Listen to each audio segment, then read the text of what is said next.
Hi കൂട്ടുകാരെ, നമസ്കാരം. എല്ലാവരും ആരോഗ്യത്തോടും സന്തോഷത്തോടും കൂടി ഇരിക്കുകയാണെന്ന് ഞാൻ വിശ്വസിക്കുകയാണ്. അങ്ങനെ തന്നെ ആയിരിക്കട്ടെ. എല്ലാവർക്കും ആരോഗ്യവും സന്തോഷവും കിട്ടണം. നമ്മുടെ മനസ്സ് ഹാപ്പി ആണെങ്കിൽ ആരോഗ്യം ഓക്കെയാണ്, അല്ലേ? മനസ്സിൽ സന്തോഷം ഉണ്ടെങ്കിൽ നമുക്ക് ആരോഗ്യം ഉണ്ടാവും. അതാണ്. അപ്പൊ ഞാൻ ഇന്ന് വന്നിരിക്കുന്ന വിഷയം ഓണത്തെ പറ്റി കുറച്ച് കാര്യങ്ങൾ പറയാനാണ് കേട്ടോ നിങ്ങളുടെ മുമ്പിൽ വന്നിരിക്കുന്നത്. അപ്പോ അതിനു മുമ്പ് എനിക്ക് നിങ്ങളോട് പറയാനുള്ളത്, എൻ്റെ യൂട്യൂബ് ചാനൽ എല്ലാവരും കയറി കാണുക. ഇതുവരെ എനിക്ക് സപ്പോർട്ട് തന്ന എൻ്റെ എല്ലാ കൂട്ടുകാർക്കും ഞാൻ വീണ്ടും വീണ്ടും വീണ്ടും നന്ദി അർപ്പിക്കുകയാണ്. അപ്പൊ അതുപോലെ തന്നെ എല്ലാ കൂട്ടുകാരും എനിക്ക് സപ്പോർട്ട് ചെയ്യുക, ലൈക്ക് ചെയ്യുക, ഷെയർ ചെയ്യുക, സബ്സ്ക്രൈബ് ചെയ്യുക. സബ്സ്ക്രൈബ് ചെയ്യുമ്പോൾ ഒരു കാര്യം, ആ ബെൽ ബട്ടണും കൂടി ഒന്ന് പ്രസ് ചെയ്യണം കേട്ടോ. എന്നാലാണ് ഞാൻ ഇടുന്ന വീഡിയോസുകൾ നിങ്ങൾക്ക് കറക്റ്റായിട്ട് കിട്ടുള്ളൂ. അപ്പോൾ എല്ലാവരും എനിക്ക് സപ്പോർട്ട് തരിക, എൻ്റെ യൂട്യൂബ് ചാനൽ കയറി കാണുക. ഓക്കെ. അപ്പൊ ഇനി അങ്ങോട്ടുള്ള എൻ്റെ എല്ലാ വീഡിയോസുകളും, ഇത്രയും നാള് ഞാൻ ഷോർട്ട് വീഡിയോസുകളാണ് ഇട്ടിരുന്നത്. അപ്പൊ ഇനി അങ്ങോട്ടുള്ള എല്ലാ വീഡിയോസുകളും ഒരുവിധം നല്ല നല്ല വീഡിയോസുകൾ ചെയ്യണം എന്ന് ഞാൻ ആഗ്രഹിച്ചിട്ടുണ്ട്, നിങ്ങളുടെ സപ്പോർട്ട് ഉണ്ടെങ്കിൽ. ഓക്കെ. അപ്പൊ ഞാൻ പറഞ്ഞു വരുന്നത് ഓണത്തിന്റെ വിശേഷങ്ങളാണ്. ഓണത്തിന്റെ കാര്യം പറയുന്നതെന്ന് വെച്ചാൽ നമുക്ക് കുറച്ച് ബാക്കോട്ട് പോവാം. ഒരു 80, 82, 85 കാലഘട്ടത്തില്, ആ കാലഘട്ടത്തിലെ ഓണം എങ്ങനെയായിരുന്നു? ആ കാലഘട്ടത്തിലൊക്കെ ജീവിച്ച ആൾക്കാർ ഇപ്പോഴും ഉണ്ടാവും, ഒത്തിരി പേരുണ്ടാവും, അവർക്കും മനസ്സിലാവും എന്താണെന്നുള്ളത്. അപ്പൊ ആ കാലഘട്ടത്തിലൊക്കെ എന്ന് വെച്ച് കഴിഞ്ഞാൽ ഓണം അടുക്കുന്നതിന് മുമ്പ് ഒരു 2 മാസം മുമ്പ് തുടങ്ങി ഞങ്ങളുടെ വീട്ടില് ഓണക്കളി പ്രാക്ടീസ് തുടങ്ങും. എന്ന് വെച്ച് കഴിഞ്ഞാൽ ഞങ്ങൾക്ക് അതൊരു ചലഞ്ചാണ്. കാരണം അച്ചച്ചൻ ഓണക്കളി പഠിപ്പിക്കുന്ന ആളാണ്. ഓണക്കളി, ചെണ്ട, ചിന്ത്, ഉടുക്ക്, വില്ലടിച്ചാമ്പാട്ട്, ഇതിന്റെ ആശാനാണ് അച്ചാച്ചൻ. നാടകം, പണ്ടത്തെ നാടകത്തിലേക്ക് അഭിനയിച്ചിട്ടുണ്ട് അച്ചച്ചൻ. അച്ചച്ചൻ എന്ന് പറയുമ്പോൾ ചിലർ വിചാരിക്കാൻ അമ്മയുടെ അച്ഛനാണ്, ഞങ്ങൾ അച്ചച്ചൻ എന്നാ പറയുക. അപ്പോൾ അച്ചച്ചനാണ് ആശാൻ എല്ലാത്തിനും. അപ്പൊ കുറെ ശിക്ഷകണങ്ങൾ ഉണ്ട് അച്ചച്ചന്. അപ്പോ ഞങ്ങളുടെ വീടിന്റെ ആ പരിസരത്ത് ഞങ്ങളൊരു 10-16 കുട്ടികളുണ്ട്. അപ്പൊ ഈ 10-16 പേര് എന്ന് വെച്ച് കഴിഞ്ഞാൽ വയസ്സ് എങ്ങനെയാന്ന് വെച്ചാൽ 12, 13, 14 ആ വയസ്സ്, ആ ഒരു ഇങ്ങനെ കയറി ഇറങ്ങി വരുന്ന ആ ഒരു ടീനേജിലുള്ള കുട്ടികളാണ്. ആൺകുട്ടികളും ഉണ്ട്, പെൺകുട്ടികളും ഉണ്ട്, അങ്ങനെയാണ്. അപ്പൊ ഞങ്ങള് ഓണക്കളി പഠിപ്പിക്കുന്നത് അച്ചച്ചനാ. അപ്പൊ ഞങ്ങളുടെ വീട്ടില് മുറ്റം, വലിയ മുറ്റാണ്. അപ്പൊ ഈ ഓണം വരുന്ന ഇത് പ്രാക്ടീസ് തുടങ്ങുന്നതിന് 1 മാസം മുമ്പ് തുടങ്ങി ഞങ്ങള് മുറ്റം മൊത്തം മണ്ണിട്ട് അടിച്ച് നികത്തി, നല്ല നമ്മുടെ റൂം എങ്ങനെയാണോ പണ്ടത്തെ സിമെന്റ് ഇട്ട റൂമുകളില്, അതെങ്ങനെയാണ് അതുപോലെ അടിച്ച് നികത്തി കരിയും ചാണകവും കൂട്ടിയിട്ട് മെഴുകി നല്ല കള്ളം പോലെ ആക്കിയിടും. എന്നിട്ട് അവിടെ വെച്ചിട്ടാണ് ഞങ്ങൾ പ്രാക്ടീസ് ചെയ്യുക. അപ്പൊ വലിയൊരു നിലവിളക്ക് കത്തിച്ച് വെച്ചിട്ട് ഇങ്ങനെ എല്ലാവരും വട്ടത്തില് റൗണ്ടിൽ നിന്നിട്ട് പാട്ടും ഡാൻസോ ഇങ്ങനെ ഓണക്കളിയാണ്. അപ്പൊ അച്ചാച്ചൻ ആശാൻ. അപ്പൊ ആദ്യം മംഗളം പാടി അച്ചാച്ചൻ തുടങ്ങിയിട്ട് വരും, പിന്നെ ഞങ്ങള് കളിച്ചോളും. അപ്പൊ ചുവടുകൾ അച്ചാച്ചൻ തന്നെയാണ് പറഞ്ഞു തരുന്നത്. ഓരോ പാട്ടിനും ഓരോ ചുവടുകളാണ്. അപ്പൊ ഓരോരുത്തർക്കും ഓരോ പാട്ടുകൾ കൊടുത്തിട്ടുണ്ട്. അപ്പൊ അച്ചച്ചൻ പാട്ട് എഴുതുന്ന എങ്ങനെയാന്ന് വെച്ച് കഴിഞ്ഞാൽ പുരാണത്തിൽ നിന്ന് നോക്കിയിട്ടാണ് അച്ചച്ചൻ പാട്ടുകൾ എഴുതുക. ചില ആൾക്കാർ ഓണക്കളിപ്പാട്ട് എഴുതാന്ന് വെച്ച് കഴിഞ്ഞാൽ മറ്റേ നാടകഗാനം, നാടൻ പാട്ട്, അതുപോലെ സിനിമാ പാട്ട്, ഇതിൽ നിന്നൊക്കെ നോക്കിയിട്ടൊക്കെ ആൾക്കാർ ഓണക്കളിപ്പാട്ട് എഴുതിയിട്ടുണ്ട്. അച്ചച്ചൻ അങ്ങനെയല്ല. അച്ചച്ചൻ പുരാണത്തിൽ നിന്ന് നോക്കിയിട്ട് ഓരോ ഏടുകൾ നോക്കിയിട്ട് അതിൽ നിന്ന് ഓരോ വരികൾ എടുത്തിട്ടാണ് അച്ചച്ചൻ ഓണക്കളിപ്പാട്ട് ഉണ്ടാക്കുക. അപ്പോ ഞങ്ങളെ ഓരോ സ്ഥലങ്ങളില് കളിക്കാൻ വിളിക്കും. അപ്പൊ ഏൽപ്പിക്കും, ഇത്രയും രൂപ കെട്ടി വെച്ചിട്ട് ഏൽപ്പിക്കും, അച്ചച്ചനെ ഏൽപ്പിക്കും. അപ്പൊ 11 ടീം വേറെ ഉണ്ടാവും, ഞങ്ങളടക്കം 12 ടീമുകളാ. അപ്പൊ ഞങ്ങളുടെ ഉള്ളിൽ എങ്ങനെയെങ്കിലും ഞങ്ങൾക്ക് ഫസ്റ്റ് അടിക്കണമെന്നുള്ളൊരു സന്തോഷാണ്. അപ്പൊ ഒട്ടുമിക്ക സ്ഥലത്തുനിന്നും ഞങ്ങൾ ഫസ്റ്റ് അടിച്ചിട്ടുണ്ട്. കാരണം അച്ചച്ചൻ അത്രയും സ്ട്രിക്റ്റായിട്ടാണ് പഠിപ്പിക്കുക. അപ്പൊ അതുകൊണ്ട് തന്നെ ഞങ്ങൾക്ക് ധൈര്യമുണ്ട്. കാരണം അവരൊക്കെ എന്ന് വെച്ച് കഴിഞ്ഞാൽ ഇങ്ങനെ പാട്ടുകളും അതും ഇതൊക്കെ ഇങ്ങനെയാണ് ഉണ്ടാക്കുന്നത്. അച്ചച്ചൻ അങ്ങനെയല്ല. അച്ചച്ചൻ പഴയ പണ്ടത്തെ പുരാണത്തിൽ നിന്ന് ഇത് നോക്കിയിട്ട് പാട്ടുകൾ ഉണ്ടാക്കുന്നതാണ് ഞങ്ങൾക്ക് ധൈര്യം. അതുപോലെ ചുവടുകളും അവര് പഠിപ്പിക്കുന്ന ചുവടല്ല അച്ചച്ചൻ പഠിപ്പിക്കുക. അച്ചച്ചൻ വേറെ വെറൈറ്റി നല്ല നല്ല ചുവടുകൾ നോക്കിയിട്ടാണ് പഠിപ്പിക്കുക. അത് നല്ല രസാ കളി കാണാനായിട്ട്. അങ്ങനെ നമ്മൾ ഓണം കളിക്കാൻ ഇപ്പൊക്കെ ഓരോരുത്തർ കളിക്കുന്നത് ഞാൻ കണ്ടിട്ടുണ്ട്. അതൊന്നല്ല, ശരിക്കും ഇങ്ങനെ ആടി ഒലഞ്ഞിട്ട് ഇങ്ങനെ കൈയൊക്കെ ഞൊടിച്ചിട്ട് ഇങ്ങനെ കളിക്കുമ്പോണ്ടല്ലോ ഭയങ്കര രസമാണ് കാണാനായിട്ട്. നിലവിളക്ക് കത്തിച്ച് വെച്ച് എല്ലാവരും റൗണ്ടിൽ നിന്ന് കളിക്കുമ്പോൾ പ്രത്യേക രസമാണ് അത് കാണാനായിട്ട്. അപ്പോൾ എവിടെ പോയാലും ഞങ്ങൾ ഫസ്റ്റ് അടിച്ചിട്ടുണ്ട്. 1-2 സ്ഥലത്ത് മാത്രം അത് ആ പ്രാവശ്യം അച്ഛന് എന്തോ സുഖമില്ലാണ്ടിരുന്നു, അങ്ങനെ എന്തോ പറ്റിയതാണ്. അല്ലാത്ത സ്ഥലത്തു നിന്നൊക്കെ ഞങ്ങളെ ഫസ്റ്റ് അടിച്ചു. ഫസ്റ്റ് എന്ന് വെച്ച് കഴിഞ്ഞാൽ അന്നത്തെ കാലത്ത് 1001 രൂപയും ഒരു നിലവിളക്ക് വന്നു, 7 നിലയുടെ ഒരു വിളക്ക്, അങ്ങനെയാണ് ഫസ്റ്റ് അടിക്കുക. അപ്പോൾ അതിന് തന്നെ ഞങ്ങൾക്ക് യൂണിഫോമും ഉണ്ട്, ഒരേ കളറ് ഇതായിട്ട്. ഞങ്ങൾക്ക് പച്ച പട്ടുപാവാട, maroon colour blouse, maroon colour ribbon ഞങ്ങൾക്ക് പെൺപിള്ളേർക്ക്. ആൺകുട്ടികൾക്ക് കാവി കളറും ഉണ്ട്, പച്ച കളറ് ഷർട്ട്, തലയിൽ ഒരു തോർത്തും കൊണ്ട് ഇങ്ങനെ കെട്ടും, മെറൂൺ കളറ് ഏതെങ്കിലും ഒരു കാവിയോ എന്തെങ്കിലും ഒരു കളറ് തോർത്തും കൊണ്ടും ഉണ്ടാവും തലയ്ക്കിട്ട്. അങ്ങനെയാണ്, അതാണ് ഞങ്ങളുടെ യൂണിഫോം. അപ്പൊ നല്ല രസമായിരുന്നു അന്ന് ഓണം വരുന്നെന്ന് പറയുമ്പോൾ തന്നെ ഞങ്ങൾക്ക് സന്തോഷമാണ്. അതുപോലെ പൂവിടല്, ഇപ്പോ ഓണം ആവുന്നതിന് മുമ്പ് തന്നെ ഞങ്ങളുടെ ആ ഭാഗത്ത്, ഞങ്ങളുടെ വീടിന്റെ ആ ഭാഗത്ത് കുറെ കൊട്ടയും മുറമൊക്കെ നെയ്യണ വീട്ടുകാരുണ്ട്. അപ്പൊ അവരോട് അച്ഛൻ പറഞ്ഞേൽപ്പിക്കും. ഞങ്ങള് 4 പെൺകുട്ടികൾ ഇവിടെ ഉണ്ട്.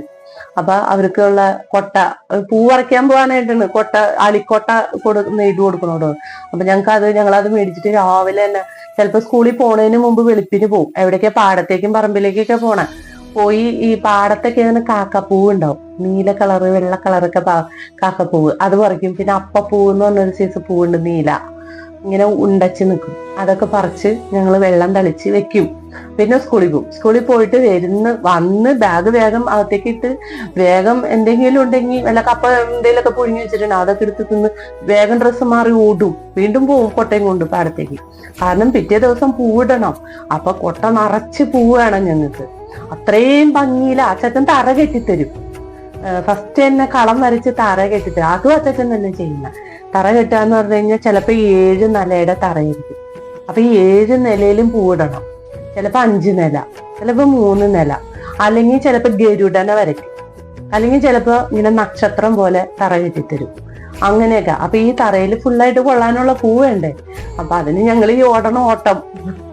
അപ്പൊ അങ്ങനെ ഓടി പൂവ് ഒപ്പിച്ച് കൊണ്ടുവന്ന് വെക്കും. പിറ്റേ ദിവസം കാലത്ത് വെളുപ്പിന് തന്നെ തോട്ടിൽ പോയി മുങ്ങി കുളിച്ച് കയറി വന്ന്, ചിലപ്പോൾ മഴയായിരിക്കും, കൊടയൊക്കെ ചൂടിയിരുന്നാണ് ഞങ്ങൾ പൂവിടുക. അങ്ങനെ പൂവൊക്കെ ഇട്ട് മഴ പെയ്യുമ്പോ അതപ്പം തന്നെ ഒഴിച്ചു. അപ്പൊ ഞങ്ങളിങ്ങനെ ആകെ വിഷമിക്കും, എന്തോരം ഓടി നടന്ന് കിട്ടിയത പൂവ്, അതൊക്കെ പോയില്ലേന്ന്. എന്നാലും ഞങ്ങൾ മഴ മാറുമ്പോൾ അതൊക്കെ പെറുക്കി ഇങ്ങനെ വെക്കും തറയുന്ന. അതൊരു രസമാണ് കാണാനും, നമുക്ക് ഓടി നടക്കാനും. ആ ഒരു സന്തോഷം ഇപ്പോഴത്തെ കാലഘട്ടത്തിൽ ഇല്ല. ഇപ്പോ വീടുകളാണെങ്കിൽ പോലും ആരും പൂവ് പറിക്കാൻ നോക്കാനോ ഇതിനൊന്നുമില്ല. എല്ലാവരും വാങ്ങിക്കും പൈസ കൊടുത്ത്. ജമന്തി പൂവ്, മറ്റുള്ള പൂവുകളൊക്കെ പൈസ കൊടുത്ത് വാങ്ങിച്ച് വെറുതെ ഒരു ഇത് ഇങ്ങനെ ഇട്ട് വെച്ചേക്കും മുറ്റത്ത്. ഫ്ലാറ്റിലാണെങ്കിൽ പിന്നെ അതും ഇല്ല. അപ്പൊ അതുകൊണ്ട് ഓണം, വിഷു എന്നൊക്കെ പറയണത് നമ്മുടെയൊക്കെ ഉള്ളിൽ നിന്ന് വളരെ ദൂരേക്ക് പോയി. എന്താ പറയാ, അതൊക്കെ ഒരു ഓർമ്മ മാത്രമായി വരികയാണോ എന്ന് എനിക്കൊരു സംശയം തോന്നിയപ്പോ. ഇപ്പൊ ആളുകൾക്ക് എങ്ങനെയാന്ന് വെച്ചാൽ ഓണം, വിഷു എന്നൊക്കെ പറഞ്ഞാൽ വിളിച്ചു പറയും ഭക്ഷണം, ഫുഡ്, ഇന്ന ഹോട്ടലിൽ ഇന്ന നല്ല ഭക്ഷണം കിട്ടും, ഏൽപ്പിച്ചാൽ മതി, നമുക്ക് ഒന്നും അറിയണ്ട, അവര് വീട്ടിൽ കൊണ്ടുവന്ന് തരും. നല്ല ഫുഡാണ്. പായസമൊക്കെ 3-4 കൂട്ടം പായസങ്ങളാ. ഇതൊക്കെ എന്താ രസം. എനിക്ക് തോന്നുന്നില്ല അതിലൊക്കെ ഒരു രസം ഉണ്ട് എന്നൊന്നും എനിക്ക് തോന്നുന്നില്ല. ആ കാലഘട്ടത്തിൽ എന്ന് പറയുമ്പോ നമുക്ക് ചിലപ്പോ 50 രൂപയും കൊണ്ടായിരിക്കും അച്ഛനൊക്കെ പോവുക മാർക്കറ്റിൽ പോയി. ആ 50 രൂപയ്ക്ക് കിട്ടുന്ന പച്ചക്കറി മേടിച്ചിട്ട് വരും. അതുകൊണ്ട് എന്തൊക്കെ സാധനങ്ങൾ ഞങ്ങൾ ഉണ്ടാക്കും എന്നറിയും. പച്ചടി, കിച്ചടി, ഓലൻ, അവിയല്, എലിശ്ശേരി, പുളിശ്ശേരി, അതുപോലെ ഇഞ്ചും പുളി, ഉള്ളിക്കറി, അങ്ങനെ 14 കൂട്ടം കറികൾ ഉണ്ടാവും. ചിലപ്പോൾ ഗോതമ്പ് പായസം അല്ലെങ്കിൽ പരിപ്പ് പായസം, എന്തെങ്കിലും ഒരു പായസം ഉണ്ടാവും. 5-6 തരം പായസം ഒന്നും ഉണ്ടാവില്ല. ഈ ചോറും പപ്പടവും അച്ചാറും ഈ പറഞ്ഞ സാധനങ്ങളെല്ലാം ഉണ്ടാവും.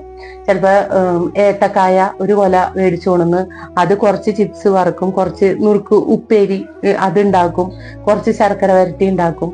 ഇതൊക്കെ ഇലയുടെ തുമ്പത്ത് തിരിച്ച വെച്ച് അത് കഴിക്കുന്ന ആ ഒരു ഫീലും ആ ഒരു ടേസ്റ്റും ഇപ്പോഴത്തെ കാലഘട്ടത്തിൽ ഏത് ഹോട്ടലിൽ നിന്ന് മേടിച്ചാലും നമുക്ക് മനസ്സ് തൃപ്തിയാവണമെന്നുണ്ടെങ്കിൽ നമുക്ക് നമ്മുടെ വീട്ടിൽ നമ്മൾ കഷ്ടപ്പെട്ട് നമ്മളത് ചെയ്യുമ്പോൾ അത് കഴിക്കുമ്പോൾ കിട്ടുന്ന ആ ഒരു സംതൃപ്തി വേറെ ഒന്നിനും കിട്ടില്ല, അല്ലേ? എല്ലാവരും ഒന്ന് ചിന്തിച്ചു നോക്കിയേ, നമ്മുടെയൊക്കെ പഴയ കാലഘട്ടത്തിൽ എന്തായിരുന്നു? തലേ ദിവസം ചിലപ്പോ ഒരാഴ്ച മുമ്പ് നമ്മുടെ വീട്ടിൽ നിന്ന് മക്കളും മക്കളുടെ മക്കളും എല്ലാവരും വരും. എന്തിനാ? ഇവിടെ ആഘോഷിക്കാൻ വേണ്ടി ഊഞ്ഞാല കെട്ടും. ചിലപ്പോ 2-3 മരത്തെ ഊഞ്ഞാല കെട്ടും. പിള്ളേര് ഊഞ്ഞാലാട്ടവും, ഇവിടെ നെയ്യപ്പം ഉണ്ടാക്കല്, ഉണ്ണിയപ്പം ഉണ്ടാക്കല്, ശർക്കര വരട്ടി ഉണ്ടാക്കല്, ചിപ്സ് ഉണ്ടാക്കല്, ഇതൊക്കെ. ഒരു സ്ഥലത്ത് പച്ചക്കറി കറികൾ ഉണ്ടാക്കുക, ചോറ് വയ്ക്കുക, ഇതൊക്കെ എന്താ രസം അന്നൊക്കെ. ചിലപ്പോ അന്നത്തെ ദിവസമായിരിക്കും നമുക്ക് വിശപ്പ് മാറിയൊന്ന് ഭക്ഷണം കഴിക്കാൻ പറ്റുക. ബാക്കിയുള്ള ദിവസങ്ങളിലൊക്കെ ചില ദിവസങ്ങളിലൊക്കെ പട്ടിണിയായിരിക്കും. പക്ഷെ അതൊന്നും നമുക്ക് അന്നൊരു വിഷയമല്ല. കാരണം അന്ന് വിശപ്പ് ഉണ്ടായിരുന്നു, ദാരിദ്ര്യം ഉണ്ടായിരുന്നു, പട്ടിണിയായിരുന്നു. പക്ഷെ അന്ന് നമുക്ക് സമാധാനം ഉണ്ടായിരുന്നു, സന്തോഷം ഉണ്ടായിരുന്നു. ഇന്ന് നമ്മുടെ കയ്യിൽ പൈസ ഉണ്ട്, വിശപ്പ് മാറാൻ എന്ത് വേണമെങ്കിലും നമുക്ക് വാങ്ങിച്ചു കഴിക്കാം, നമുക്ക് ഇഷ്ടമുള്ള ഭക്ഷണം നമുക്ക് ഓർഡർ ചെയ്ത് മേടിച്ച് കഴിക്കാം, ഒക്കെ ഉണ്ട്. പക്ഷെ നമുക്ക് വിശപ്പ് എന്ന് പറയുന്ന ഒരു സാധനം ഇപ്പൊ ആൾക്കാർക്ക് ഇല്ലാണ്ടായി വരിക. എന്താണെന്ന് ചിന്തിച്ചു നോക്കിയിട്ടുണ്ടാവും? ഒരു മിനിറ്റെങ്കിലും നമ്മൾ അതിനെപ്പറ്റി ചിന്തിച്ചു നോക്കിയിട്ടുണ്ടാവും? എന്തെങ്കിലും വിശപ്പടക്കാനും ചിലപ്പോൾ ചിലർ വല്ല ഓട്സും കലക്കി കുടിച്ച്, അല്ലെങ്കിൽ ഒരു ബ്രെഡ്, ഒരു ഇച്ചിരി ജാമ് തേച്ച്, അല്ലെങ്കിൽ ഇച്ചിരി വെണ്ണ തേച്ച് തിന്ന്, ഒരു ഗ്ലാസ് ചായ പാല് എന്തെങ്കിലും കുടിച്ചിട്ട് ഓട്ടാണ്. പണ്ടത്തെ പോലെ ബ്രേക്ക്ഫാസ്റ്റ് കഴിക്കലിപ്പ ഇല്ല. ഇപ്പൊ വീട്ടുകളില്, ഇപ്പൊ ഞങ്ങളുടെയൊക്കെ വീട്ടുകളിൽ എന്ന് പറഞ്ഞു കഴിഞ്ഞാൽ ആദ്യമല്ല കേട്ടോ, കുറച്ച് ഇങ്ങോട്ട് കഴിഞ്ഞപ്പോ ചിലപ്പോ ഇഡ്ഡലി, ദോശ, സാമ്പാർ, പുട്ട്, കടല, അങ്ങനെയുള്ള സാധനങ്ങളൊക്കെ ഉണ്ടാക്കും. അപ്പൊ നമ്മൾ ഒരു കഷ്ണം എങ്കിൽ ഒരു കഷ്ണം അത് കഴിച്ച, ഒരു അപ്പം എങ്കിൽ ഒരു അപ്പം കഴിച്ച, ഒരു ദോശ എങ്കിൽ ഒരു ദോശ കഴിച്ച, അതൊരു സംതൃപ്തിയാണ്. ഇപ്പോഴത്തെ വീട്ടുകളിൽ എവിടെയുള്ളത് അത്? ചില വീട്ടുകളിലുണ്ട് കേട്ടോ, എല്ലാ വീട്ടുകളിലെല്ലാം ഞാൻ പറയുന്നത്. ചില വീട്ടുകളിൽ എല്ലാവരും ആ പഴയ ഒരു ഇത് തന്നെ തുടർന്ന് പോകുന്നവരുണ്ട്. ഇപ്പൊ അങ്ങനത്തെ പഴയ കാലഘട്ടം കൂടുതലും ഉള്ളത് എവിടെയാന്ന് വെച്ചാൽ, ഞാൻ കൂടുതലും കണ്ടേക്കണത് നമ്മുടെ ടൗണുകളിലൊന്നും ആ ഒരു ശീലമില്ല എന്നാ എനിക്ക് തോന്നണത്. ഉള്ളേരിയയിലേക്ക് കുറച്ച് നമ്മുടെ ഒറ്റപ്പാലം, ഷൊർണൂര്, പാലക്കാട്, തൃശ്ശൂര്, ആ ഭാഗങ്ങൾ ഉള്ളേരിയയിലൊക്കെ ഞാൻ കണ്ടിട്ടുണ്ട് വീടുകളിൽ. ഇപ്പോഴും ആ പഴയ ലൈൻ തന്നെ തുടർന്നു പോകുന്നു. വെളുപ്പിന് എണീച്ച് മുറ്റടിച്ച് വാരുക, ചാണകം കൂട്ടി മെഴുകിയിടുക, ചാണകം വെള്ളം തെളിക്കുക, അമ്പലത്തിൽ പോവുക, രാവിലെ വന്ന് അമ്പലത്തിൽ പോയി വന്നതിന് ശേഷം അടുപ്പ് കത്തിക്കുക, ചായ വെക്കുക, ഭക്ഷണം ഉണ്ടാക്കുക. അതൊക്കെ ഒരു ഐശ്വര്യമാണ് നമുക്ക്. ആ ഐശ്വര്യവും ആ ഒരു എന്താ പറയാ, പഴയ കാലത്ത് ആ ഒരു ഇതൊക്കെ അങ്ങോട്ട് നമ്മുടെ മനസ്സിൽ നിന്നും നമ്മുടെ ഈ ഒരു ഇതിൽ നിന്ന് തന്നെ പോവുകയാണ് എല്ലാം. അപ്പൊ എല്ലാവരും ഒന്ന് ചിന്തിച്ചു നോക്കിയേ, നമ്മൾക്ക് ഹോട്ടൽ ഭക്ഷണമല്ല നമുക്ക് വേണ്ടത്. നമുക്ക് എപ്പോഴും നമ്മൾ ഉണ്ടാക്കി കഴിക്കുക. 1 സെന്റ് ഭൂമിയെ നമുക്കുള്ളെങ്കിൽ ആ 1 സെന്റ് ഭൂമിയിൽ ഒരു 10 കവറിൽ മണ്ണ് നിറച്ച് നമുക്ക് വേണ്ട പച്ചക്കറികൾ, ഇപ്പോഴത്തെ പച്ചക്കറി കംപ്ലീറ്റ് വിഷടിച്ച് വരുന്നതാണ്. അപ്പൊ 10 കവറിൽ മണ്ണിട്ട് ഒരു തക്കാളി തൈ, അത് വെണ്ടയ്ക്ക, ഒരു പടവലങ്ങ, കൈപ്പക്ക, അതൊക്കെ നട്ട് പിടിപ്പിച്ചു കഴിഞ്ഞാൽ നമുക്ക് ഉപ്പേരിക്കും ഒരു സാമ്പാറിനുള്ള കഷ്ണം അതിൽ നിന്ന് കിട്ടും. നമുക്ക് തന്നെ വീട്ടിലുണ്ടാക്കാം. അപ്പൊ അതൊക്കെ ഒരു രസമാണ്. അപ്പൊ ഞാൻ പറഞ്ഞു തരുന്നത് എന്താണെന്ന് വെച്ചാൽ, അച്ഛൻ ഓണക്കളിപ്പാട്ട് പഠിപ്പിച്ചിരുന്നു. അപ്പൊ ഓരോ കുട്ടികൾക്കും ഓരോ പാട്ടാണ് കൊടുത്തിരിക്കുന്നത്. അപ്പൊ എനിക്കൊരു പാട്ട് തന്നിട്ടുണ്ട്, അതുപോലെ ഈ 16 കുട്ടികൾക്കും ഓരോ പാട്ടുകൾ കൊടുത്തിട്ടുണ്ട്. അപ്പൊ എനിക്ക് തന്നെയാണ് പാട്ടല്ല എനിക്കിഷ്ടം, എനിക്ക് അച്ഛൻ പാടുന്ന പാട്ടാണ് എനിക്ക് ഏറ്റവും അധികം ഇഷ്ടമുള്ള ഒരു പാട്ട്. അപ്പൊ അതിന്റെ ഒരു 2 ലൈൻ, ബാക്കിയൊന്നും എനിക്ക് ഓർമ്മയില്ല. ശരിക്കും ഓർത്ത് കഴിഞ്ഞാൽ കിട്ടും. ഒരു ദിവസം അത് കുത്തിയിരുന്ന് ഓർത്ത് എഴുതി എടുത്ത് വെക്കണം എനിക്ക്, കാരണം അത്രയും ഇഷ്ടമുള്ള ഒരു പാട്ടാണത്. അപ്പൊ അതിന്റെ ഒരു 2 ലൈൻ എനിക്ക് നിങ്ങളെ പാടി കേൾപ്പിക്കണമെന്ന് തോന്നി. അപ്പൊ അതൊന്ന് പാടാൻ വേണ്ടിയിട്ടാണ്. ഞാൻ നോക്കാം, ശ്രമിക്കാം. തെറ്റുണ്ടെങ്കിൽ ക്ഷമിക്കുക കേട്ടോ, എവിടെയെങ്കിലും കേട്ടിട്ടുണ്ടെങ്കിൽ. അപ്പോ ലോകേ നരനാരായണനായ ശ്രീരാമനതെന്നും അറിവായ, നേരിൽ നേർമ കലർന്നവനായ അവതാര പ്രിയനവനതുമായ ശ്രീഹനുമാനെ ഞാൻ കൈതോഴുന്നേൻ തകതേതി, ഭക്തനാം ദാസ ഞാൻ കൈതോഴുന്നേൻ തകതേതി. ലോകേ നരനാരായണനായ ശ്രീരാമനതെന്നും അറിവായ, നേരിൽ നേർമ കലർന്നവനായ അവതാര പ്രിയനവനതുമായ ശ്രീഹനുമാനെ ഞാൻ കൈതോഴുന്നേൻ തകതേതി, ഭക്തനാം ദാസ ഞാൻ കൈതോഴുന്നേൻ തകതേതി.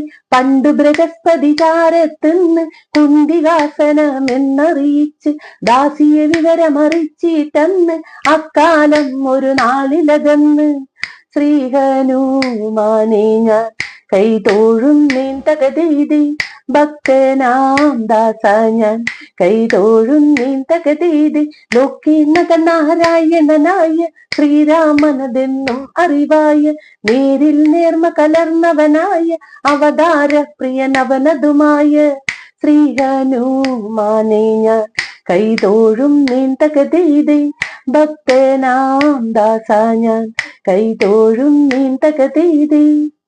ഇതാണ് ഒരു ഓണക്കളിപ്പാട്ട്. എൻ്റെ അച്ചച്ചൻ ഫസ്റ്റ് മംഗളം പാടിയാണ് തുടങ്ങുന്നത്. അച്ചച്ചൻ പാടുന്ന പാട്ടാണ് ഇത്. അപ്പൊ എനിക്ക് ഭയങ്കര ഇഷ്ടമുള്ള പാട്ടാണത്. പിന്നെ എനിക്ക് തന്നിരിക്കുന്ന ഒരു പാട്ട് എന്ന് വെച്ചാൽ കണ്ണന്റെ പാട്ടാണ്. എനിക്ക് അതും ഭയങ്കര ഇഷ്ടാട്ടോ. കണ്ണന്റെ ചില ലീലാവിലാസങ്ങൾ ഉള്ള ഒരു പാട്ടാണ്, ഒരു രസം അത്. അപ്പൊ അതും ഞാൻ 2 ലൈൻ പാടാം. അപ്പൊ ഇപ്പൊ ഓണക്കളിയുടെ ഓർമ്മ വന്നപ്പോ, ഓണം അടുത്ത് വന്നപ്പോ ഓണക്കളിയുടെ ഓർമ്മ വന്നപ്പോ ഞാൻ നിങ്ങളായിട്ട് ഷെയർ ചെയ്യാന്ന് വിചാരിച്ചിട്ടാട്ടോ ഇങ്ങനെ ഒരു വീഡിയോ ചെയ്യുന്നത്. അപ്പൊ എനിക്കിഷ്ടമുള്ള പാട്ട് ഇതാണ്. തനതന്തിന താനതന്തിന തന്തിന്നാരോ തനതന്തിന താനതന്തിന തന്തിന്നാരോ തനതന്തിന താനതന്തിന തന്തിന്നാരോ തനതന്തിന താനതന്തിന തന്തിന്നാരോ. നേരം പോയി സന്ധ്യയായി കൂരിരുളെങ്ങും പരന്നിടാറാ സന്ധ്യയ്ക്കു രാധ കുളിപ്പതീന കാനന ചോല കടവിലെത്തി അടകളോരോന്നഴിച്ചു വെച്ചു പൂങ്കുളം ചാടി കുളിച്ചു രാധ ഓടക്കുഴലുമായി കണ്ണനുണ്ണി രാധ കുളിക്കും കടവിലെത്തി തനതന്തിന ദാനതന്തിന ദന്തിന്നാരോ തനതന്തിന ദാനതന്തിന ദന്തിന്നാരോ. ഇതാണ് എനിക്ക് തന്നിരിക്കുന്ന പാട്ട്. അപ്പൊ ഈ 2 പാട്ടുകളും എനിക്ക് ഒത്തിരി ഇഷ്ടമുള്ള പാട്ടുകളാണ്. പിന്നെ കുറേ പാട്ടുകളുണ്ട് കേട്ടോ, ഓരോ പുരാണത്തിൽ നിന്നും എഴുതിയ ഓരോ പാട്ടുകളും. അപ്പൊ ഇതൊക്കെ പറയുമ്പോൾ ഓണക്കാലം അടുത്ത് വരുമ്പോൾ ഓണക്കളിയുടെ കാര്യം പറയുമ്പോൾ എനിക്ക് എൻ്റെ അച്ഛച്ചനെ ഓർമ്മ വരികയാണ്. അച്ഛച്ചൻ ഞങ്ങളിൽ നിന്ന് പിരിഞ്ഞു പോയിട്ട് ഒരു 10-25 വർഷം കഴിഞ്ഞു ഇപ്പോൾ. അപ്പൊ അച്ഛച്ചനെ ഓർമ്മ വരികയാണ് ഇപ്പൊ അത് പറയുമ്പോൾ. അപ്പൊ അന്നത്തെ കാലത്തൊക്കെ എന്ന് പറഞ്ഞു കഴിഞ്ഞാൽ ഓണം അടുത്ത് വരുമ്പോൾ അച്ഛച്ചൻ കുട്ടികൾക്ക് ഊഞ്ഞാല് കെട്ടി കൊടുക്കുക, അതുപോലെ തന്നെ എവിടെയെങ്കിലുമൊക്കെ കൊണ്ടുപോകും, അമ്പലങ്ങളിലും അവിടെ ഇവിടെയൊക്കെ കൊണ്ടുപോകും. പിന്നെ ചലഞ്ച്, ഞാൻ പറഞ്ഞില്ല ഓണക്കളിയുടെ ചലഞ്ചിനൊക്കെ കൊണ്ടുപോകും. അപ്പൊ ഈ പാട്ടുകളും ചുവടുകളും ഒക്കെ പഠിപ്പിച്ച് തരുമ്പോൾ അച്ഛൻ ശ്രദ്ധിക്കും ഞങ്ങളെ, പാടുമ്പോ എന്തെങ്കിലും തെറ്റ് പറ്റുന്നുണ്ടോ. അപ്പൊ ഞാനൊക്കെ ആദ്യമായിട്ട് കളിക്കാനൊക്കെ പോകുമ്പോ ചില വരികളൊക്കെ എനിക്ക് തെറ്റുമ്പോ അച്ഛൻ ഇങ്ങനെ ഒരു നോട്ടം നോക്കുന്നെ. ആ നോട്ടത്തിൽ എനിക്ക് മനസ്സിലാവും എവിടെ എന്തോ ഒരു പെശക് പറ്റിയിട്ടുണ്ടെന്ന്. അപ്പൊ ഞാൻ അതൊന്ന് മാറ്റി പിടിക്കും. അപ്പൊ ഞാൻ മിണ്ടാണ്ടിരിക്കും. അപ്പൊ അച്ഛൻ അവിടെ നിന്ന് എടുത്ത് പാടും. അങ്ങനെയാണ്. അത് കഴിഞ്ഞ് കഴിയുമ്പോ അച്ഛൻ പറയും, എൻ്റെ അടുത്ത് വീട്ടിൽ വന്നു പറയും, തെറ്റാൻ പാടില്ല, കറക്റ്റായിട്ട് പഠിച്ച് ഓർമ്മയിൽ നിൽക്കണം അത് എന്ന് പറയും. അതെല്ലാ കുട്ടികളോടും പറഞ്ഞു കൊടുക്കുന്നത് തന്നെ അച്ഛൻ. അപ്പൊ അതുപോലെ ഇനിയുള്ള കാലഘട്ടത്തിൽ നമ്മൾ നമ്മുടെ മക്കൾക്ക് ഷെയർ ചെയ്ത് കൊടുക്കുക. നമ്മുടെ മക്കൾക്ക് ഷെയർ ചെയ്ത് കൊടുക്കുന്ന അവരുടെ മക്കൾക്ക് ഷെയർ ചെയ്ത് കൊടുക്കും. പഴയ കാലഘട്ടത്തിലേക്ക് ഒന്ന് ബാക്കോട്ട് ഒന്ന് പോയിട്ട് വരാൻ ആർക്കും ഇഷ്ടമില്ലാത്ത അങ്ങനെ ആരെങ്കിലും ഉണ്ടെങ്കിൽ എൻ്റെ കമന്റ് ബോക്സിൽ ഒന്ന് പറയണം കേട്ടോ. അപ്പൊ എന്തെങ്കിലും അഭിപ്രായ വ്യത്യാസങ്ങൾ ഉണ്ടെങ്കിൽ എല്ലാവരും എന്നെ കമന്റ് ബോക്സിൽ അറിയിക്കുക. അപ്പോൾ അടുത്ത വീഡിയോസിൽ എനിക്ക് ഇത്തിരി കൂടി ബെറ്റർ ആയിട്ട് എനിക്ക് ചെയ്യാൻ പറ്റും. തെറി ഒഴിച്ച് ബാക്കി എന്തും നിങ്ങൾക്ക് എന്നോട് പറയും. തെറി പറയും, കാരണം എല്ലാവരും കാണുന്നതാണ്, അതുകൊണ്ടാണ്. അപ്പോ ഓണത്തിന്റെ ആഘോഷങ്ങളായിട്ട് എല്ലാവരും സന്തോഷത്തിലാണ്. അപ്പൊ ഞാൻ ഈ പറഞ്ഞത് എന്തെങ്കിലും നിങ്ങൾക്ക് ഒരിത്തിരിയെങ്കിലും ഒരു ഇത് മനസ്സിലായിട്ടുണ്ടെങ്കിൽ നിങ്ങൾ അതുപോലെ ഒന്ന് ശ്രമിച്ചു നോക്കുക. ഹോട്ടലിൽ നിന്ന് ഓർഡർ ചെയ്യാതെ നമ്മൾ വീട്ടിൽ പച്ചക്കറിയൊക്കെ മേടിച്ച് നമ്മൾ സന്തോഷത്തോടെ എല്ലാവരോടും കൂടി ഇരുന്ന് പച്ചക്കറികളൊക്കെ ഉണ്ടാക്കി, ഭക്ഷണം ഉണ്ടാക്കി, പായസം ഉണ്ടാക്കി നമ്മുടെ മക്കൾക്കും ഹസ്ബൻഡിനും വന്നവർക്കൊക്കെ നമ്മളത് കൊടുക്കുമ്പോൾ ആ കിട്ടുന്ന സന്തോഷം, അതാണ് നമുക്ക് വേണ്ടത്. അപ്പോൾ ഓക്കെ, എല്ലാവർക്കും നമസ്കാരം. Thank you.